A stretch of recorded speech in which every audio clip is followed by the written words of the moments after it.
민수기 8장 주석. 민수기 8장 1절에서 4절.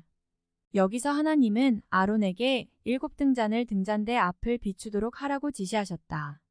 구속사적으로 이 등잔대는 어두운 세상에 밝은 빛을 비추시는 예수 그리스도의 사역을 예표하며 더 나아가 죄악된 세상에 복음의 빛을 비춰야 하는 성도들의 사명을 예표한다. 민수기 8장 2절. 7등잔을 등잔대 앞으로 성경 문학적 표현으로 치른 완전과 성취를 등대는 성령의 역사를 상징한다. 그러므로 7등잔은 성령의 온전하신 역사로 볼 수 있다. 한편 이 7등잔의 불은 등잔대 앞 진설병이 놓여있는 떡상을 향하여 비추게 하였는데 이것은 제사장의 제사활동을 원활하게 할 목적도 있었지만 영적으로는 이 등잔 빛이 아무렇게나 비추는 것이 아니라 분명한 방향을 가지고 비추는 빛임을 보여주는 것이다. 즉 성령의 감화, 감동으로 말미암는 모든 진리의 빛은 생명의 떡이 되시는 예수 그리스도를 지향하고 있음을 암시한다. 성령의 도움 없이는 그 누구도 그리스도를 밝히 볼 수 없으며 그에게 나아갈 수도 없다. 민수기 8장 3절. 등불을 등잔대 앞으로. 등잔대는 중앙줄기를 중심으로 좌우에 3개씩의 가지가 있다. 합하여 7개의 가지 위에 등잔 7개가 있었으며 그 등잔에 등불이 켜졌다. 그리고 대제사장 아론은 그 등잔대의 등불빛을 앞으로 비추도록 조절해야 했다. 등잔대 맞은편에는 진설병 상이 위치하고 있었는데 진설병 상에는 이스라엘 12지파를 상징하는 12덩어리의 떡이 잘 배열되어 있었다. 이것은 자기 백성 이스라엘을 항상 불꽃 같은 눈으로 보살피시는 하나님의 보호하심과 은혜를 상징한다고 볼 수 있다. 민수기 8장 6, 7절. 정결하게 하라. 정결이란 히브리어로는 흠없음, 청결로 헬라어로는 정화, 속죄, 결례로 번역할 수 있다. 정결은 도덕적이나 영적으로 흔합이나 더러움이 없는 상태를 일컫는 말로 하나님께 속한 사람이나 사물이 갖추어야 할 조건 또는 자질을 말한다. 하나님께 속한 바 된 레위인들은 거룩하신 하나님께 드려지기에 앞서 속죄의 물로 자신을 정결케 한 다음 전신을 삭도로 밀고 의복을 새로 빨았다. 이처럼 상징적으로 정결 의식을 행하고 몸과 의복까지 깨끗이 한 것은 그들이 순결한 영혼으로서 이제부터 오직 하나님을 위하여 새 삶을 시작하는 것을 공개적으로 나타내기 위함이었다. 속죄의 물. 징역하면 죄에 물리지만 여기서는 그 의미상 죄를 속하는 물리라는 뜻에서 속죄의 물로 의역되었다. 이 물은 붉은 암송아지를 태운제를 섞어 만든 의식용 물로써 이것을 레위인에게 뿌리는 것은 그들로부터 모든 죄악된 요소를 제거한다는 상징적 의미가 내포되어 있다. 이 물은 바로 인류의 죄를 씻으시는 그리스도의 보혈을 예표한다.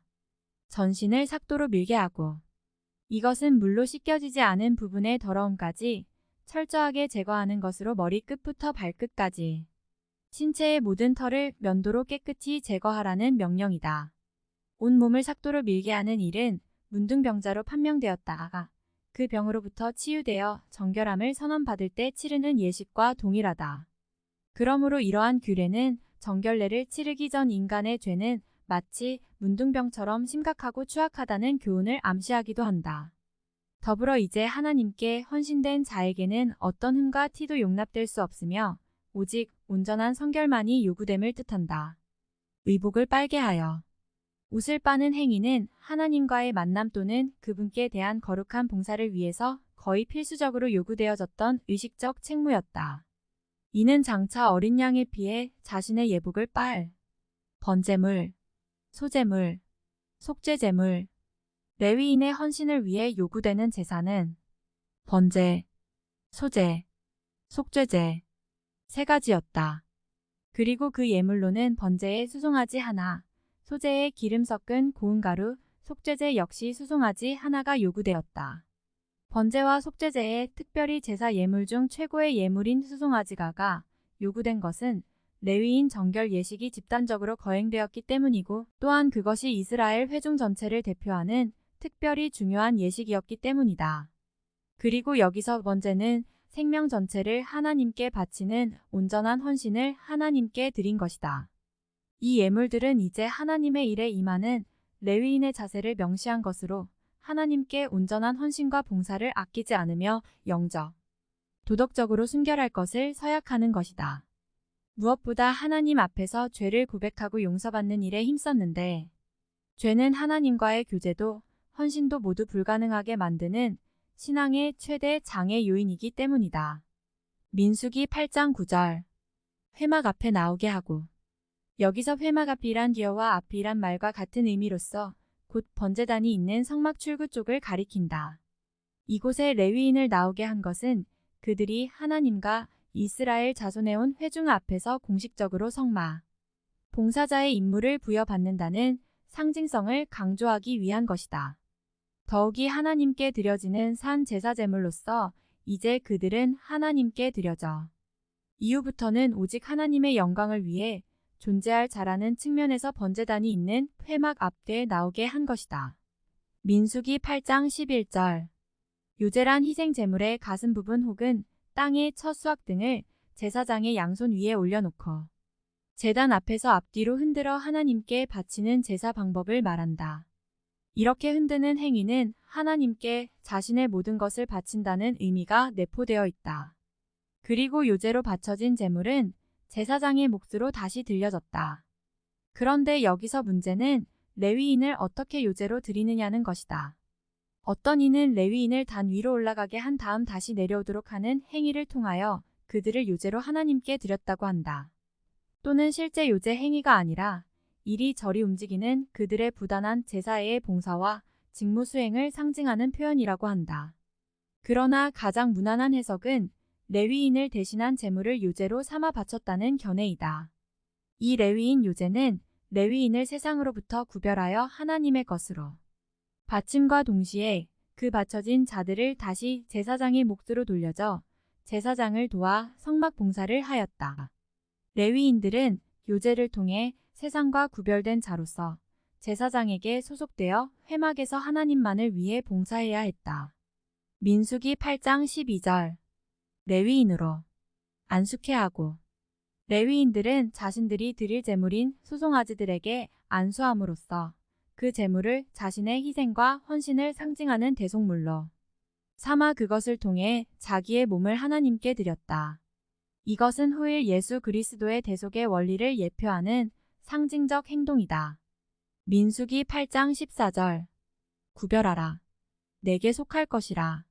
하나님의 소유가 되기 위하여 그리하여 그분과 특별한 교제를 나누기 위하여 가장 필요한 것은 세상과의 구별이다. 여기서 구별하다의 원어적 의미는 나누다, 선택하다로 본절에서는 완전한 분리를 가리킨다. 이처럼 실로 거룩하신 하나님은 당신의 사람들의 거룩을 요구하시며 세상과의 분리를 원하신다. 이는 신, 구약을 통해 계속적으로 요구되어 온 것으로 세상에 속한 자는 결코 하나님과 교제할 수 없음을 강력히 시사한다. 심지어 예수께서는 당신의 제자가 되기 위해서는 집안 식구에게로부터까지 분리될 수 있어야 한다고 말씀하셨다. 그러므로 세상과 더불어 살아가지만 물들지는 않는 삶을 살아가야 하는 것이다. 민수기 8장 15절. 레위인들은 성막 봉사에 나이가 되었다고 무조건 성막에서 봉사할 수는 없었다. 성막 봉사 전에 그들은 이스라엘 백성들로부터 특별히 구별되어 전적으로 하나님의 일을 한다는 정결 의식과 또한 제사장을 도와 성막에서 봉사한다는 요제 의식을 반드시 치러야 했다. 그런 후에야 비로소 성막 봉사의 임무에 참여할 수 있었다. 민수기 8장 16절. 온전히 드린. 온전 드린의 히브리어 표현을 보면 주다는 말이 2번 중첩되어 그 뜻을 강조한 표현이다. 이는 확실히 수여하다는 말로 번역할 수 있다. 즉 하나님께 그 소유권이 완전히 이양되어 어떤 세력도 그것을 더 이상 넘볼 수 없게 되었음을 의미한다. 민수기 8장 21절. 죄에서 스스로 깨끗하게 하고. 레위인들이 정결에 필요한 모든 의식적인 규범을 수행하였다는 뜻이다. 이런 의식적 정결은 당시에는 전인격적인 정결로 간주되었지만 시간이 흐르면서 이러한 정신이 혼탁해지고 의식에만 집착한 위선적 종교가 되었고 또한 계속되는 범죄는 의식적 종교 생활이 지니는 한계성을 드러내게 되었다. 예수께서는 바로 이 같은 의식적 정결이 지니는 한계를 극복하시고 십자가에서 피 흘림을 통한 정결이라는 가장 완전한 정결 규례를 완성하셨다. 민수기 8장 22절. 회막에 들어가서 봉사하니라. 레위인들은 회막의 뜰에서 봉사했다는 뜻이다. 혹은 광야를 이동할 때 분리된 것들을 운반하는 임무를 수행했다는 의미다. 그러나 회막이 설치된 후 언약궤가 있는 지성소는 물론 분향단과 등잔대 및 떡상이 있는 성소 안으로는 일반 레위인들은 들어갈 수 없었다. 성소 안은 오직 제사장들만이 제사 사역을 위해 들어갈 수 있었으며 지성소에는 대제사장만이 오직 1년에 하루 대속죄일에 들어갈 수 있었다. 민수기 8장 24절. 25세 이상으로. 앞부분에서는 레위인이 봉사할 수 있는 나이를 30에서 50세 사이로 규정하고 있다. 성막 봉사의 최소 나이가 앞부분과는 5살 차이가 난다. 이 차이는 앞부분에서 언급된 30세는 광야에서 성막을 이동할 때 그 성막기구 및 부품들을 운반할 수 있는 자격자로서의 최소 나이를 언급한 것인 반면 24절에서는 성막이 정착된 후 그 성막에서 일할 수 있는 자의 나이를 언급한 것이었기 때문에 생긴 것이다. 광야에서 성막 물품 이동에는 그만큼 주의력을 요하는 나이가 요구되었기 때문이고 정착된 성막에서 봉사하는 데는 체력을 요했기 때문에 나이 차이가 생긴 듯하다. 실제 25세 이후 5년의 기간은 인턴으로 일하고 30세 이상부터 비로소 공식적인 봉사에 임했다고 보기도 한다. 이후 성전이 완전히 건립된 다윗 시대에는 그 봉사의 최저 나이가 20세로 더욱 낮아진 것을 볼 수 있는데 그 인턴 연령이 20세로까지 더욱 낮아졌다는 의미가 된다. 민수기 8장 25절. 여기서 일이란 주로 노예가 수행할 수 있는 정도의 힘든 노동을 말한다. 본문에서는 희생 제물의 각을 뜨거나 성막 기구들을 걷고 세우며 운반하는 등의 심한 노동을 의미한다. 물론 50세 이상자들도 이 일을 감당할 수 있었을지 모르겠으나 기력이 쇠한 관계로 직무 수행 중 자칫 실수할 수 있는 가능성이 높았기 때문에 이 일에서 제외된 것으로 본다. 민수기 8장 26절. 그 형제와 함께. 여기서 함께라는 말의 히브리어 에트는 그 누구누의 곁에 가까이라는 의미도 내포하고 있다. 이는 더불어 일한다는 의미 외에도 조력하다는 어시스트의 뜻으로 이해할 수 있다. 이런 이유에서 NIV는 이를 형제들을 도할의 의미인 어시스트 데어 브러더즈로 번역하였다. 봉사 연령의 상한선인 50세 이상이 되면 그들은 레위인의 직무로부터 완전히 벗어나는 것이 아니라 그 일을 수행하는 젊은 레위인의 멘토이자 조력자로서 남은 생애를 보냈다. 직무. 직무라는 뜻의 히브리어 미셰메르트는 보호하다, 시중들다는 뜻의 사마르에서 파생된 말이다. 여기서 말하는 직무란 보조적인 일, 지원하는 일 등을 의미할 수 있다.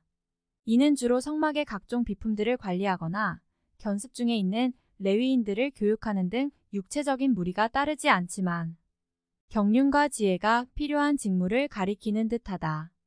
이처럼 50세 넘어 은퇴한 레위인들도 생을 마감하는 순간까지 명예로운 봉사 직무를 수행함으로 하나님께 영광을 돌렸다.